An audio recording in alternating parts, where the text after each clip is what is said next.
Hey guys, আসসালামু আলাইকুম। কি অবস্থা সবার, কেমন আছো সবাই? আজকে হচ্ছে আমার বন্ধুর বার্থডে। তো আমরা বার্থডে সেলিব্রেশন করতে চলে আসলাম নদীর এই পাড়ে।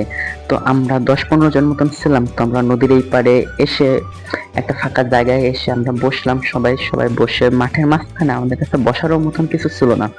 তো আমরা মাঝখানে কেকটা রেখে কেকটা খুলতেছিলাম। আমি আগে দেখিনি কেকটা কেমন ছিল, তো প্রথম দেখলাম কেকটা খুবই সুন্দর লাগতেছিল আমার কাছে। তো কেকটাতে লেখা ছিল হ্যাপি বার্থডে আশিক। তারপর আর কি কেকের যে বক্স সেটাতে ক্রিম লেগেছিল। তো ছেলেরা জানো তো কেমন হয়, তো আমরা সেইটাই নিয়ে মারামারি করতেছিলাম। এরপরে পালা চলে আসলো কেক কাটার। তো কেক কাটার আগেই ইনামুল শুরু করে দিয়েছে স্প্রে মারা।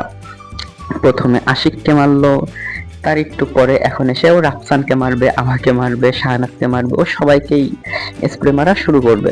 তো এইগুলোই তো আসল মজা, মারা শুরু করে দিয়েছে শান্তকে, শাহনাজকে, আশিককে, সবাইকে। তারপরে আর কি ও কেক কাটলো। আমি প্রথমে ওর থেকে কেকটা একটু নিয়ে ভাবলাম ওকেই খাইয়ে দিই, যদি পরে আর সময় না হয় কেক খাওয়ানোর। তাই বললাম আগে আমারটা খা। প্রথমে শাহনাজ খাওয়াছিল, তাই বললাম আরে আমারটা খা, আমারটা নে।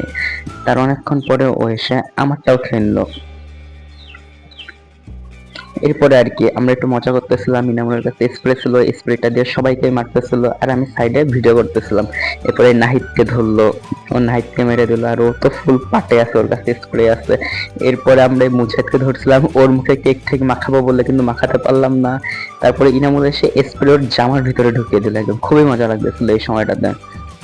এরপরে আমি আশিককে বলতেছি, আশিক দাঁড়াও, তোমাকে একটু কেক খাবো। এই নামে কেক খাওয়ানোর নামে আমি ওর মুখে কেকটা লাগিয়ে দিচ্ছি, আর ও কি করলো, ওর হাতে কেক ছিল ওইটাও আমার মুখে লাগিয়ে দিচ্ছে, কারণ ও জানতো আমি এই কাজটা করবো। কারণ কি কিছুদিন আগে ফারহানার বার্থডে তো আমি ঠিক একই কাজটা করছিলাম। তারপরে আর কি আশিককে সবাই একটু একটু করে কেক খাওয়াচ্ছে, আর আমরাও সবাই একটু একটু করে কেক খাচ্ছি। আর এইদিকে ইনামুলের অবস্থা, ও তো একদম জনি সিং বডি দেখাচ্ছে ওর। এরপর ও আমাকে একটু কেক দিল, এটা আমি শাহনাজ আপুকে খাইয়ে দিলাম।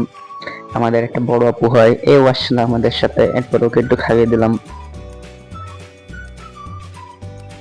তারপরে ওর হাতে কেক ছিল, এটা আমার মুখে মেরে দিল। আমি বললাম এটা কোনো কথা, এটা কোনো কাজ করছো তুমি? এরপরে আর কি আরো বেশি করে মাখিয়ে দিল। আর আমার শার্টে, আমি জানি না আমার শার্টের এই আকাশটা কে করছিল, বাট আমার শার্টটা সম্পূর্ণটা নষ্ট হয়ে গেছিল। এরপরে বললো দাঁড়াও ভাই তোমাকে খাওয়াই দিয়ে, বলে আমাকে একটু কেক খাওয়াই দিল। তারপরে আর কি আমি ওকে একটু কেক দিলাম। এরপরে আশিক যাচ্ছিল আমাদের অন্য যে বান্ধবীগুলো ছিল, মৌসিনা, মুন্নি, ওদেরকে কেক খাওয়ানোর জন্য। এরপরে ওদের কাছে গেলে ওদেরকে যে কেক খাওয়াচ্ছিল, এরপরে আমি ভাবলাম মুঝেকে একটু খাওয়াই দিই। এরপরে আমি ভাবছিলাম আমার মুখে দিবে, এরপরে দেখি না, ও ভদ্র ছেলে, ও আমাকে খাওয়াই দিল, আমি ওকে খাওয়াই দিলাম সদ্বোধ। এরপরে আর কি এরপর ওইদিকে ইনামুলের সাথে সবাই মজা করতেছিল। ইনামুলের তো পিঠে অবস্থা শেষ। এরপরে নাহিদকে আমরা সবাই মিলে ধরতে গেলাম, নাহিদ দৌড় দিচ্ছিল আর আমরা সবাই ওর পিছনে দৌড়াচ্ছিলাম।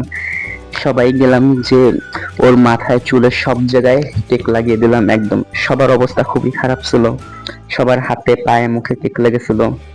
তো দেখতে দেখতে আমরা ব্লগের একদম শেষে চলে আসলাম, তাই ভাবলাম ওকে গিফটটা দিয়ে দিই। তো ওকে তাড়াতাড়ি করে গিফটটা দিয়ে দিলাম। এরপর ও গিফটটা খুলতেছিল, গিফটের ভিতর ছিল পারফিউম। তারপরে ও পারফিউমটা খুলতেছিল, আর আমরা সবাই ছিলাম এই সাইডের দিকেই। ও খুলতেছে, আমরা দেখতেছি। এরপরে খোলার পরে ইনামুল বললো এদিকটা আমি একটু দেখি পারফিউমটা কেমন। তো দেখতে দেখতে আমরা ব্লগের একদম শেষে চলে আসলাম। তো তোমাদের কাছে ব্লগটা কেমন লেগেছে অবশ্যই কমেন্ট করে জানাবা, আর যারা যারা নতুন আছো তারা অবশ্যই সাবস্ক্রাইব করে দিবা। তো এখন আমরা সবাই বাসার দিকে চলে যাচ্ছিলাম। তো সবাই ভালো থাকবা, আর নতুন হলে অবশ্যই সাবস্ক্রাইব করে দিবা।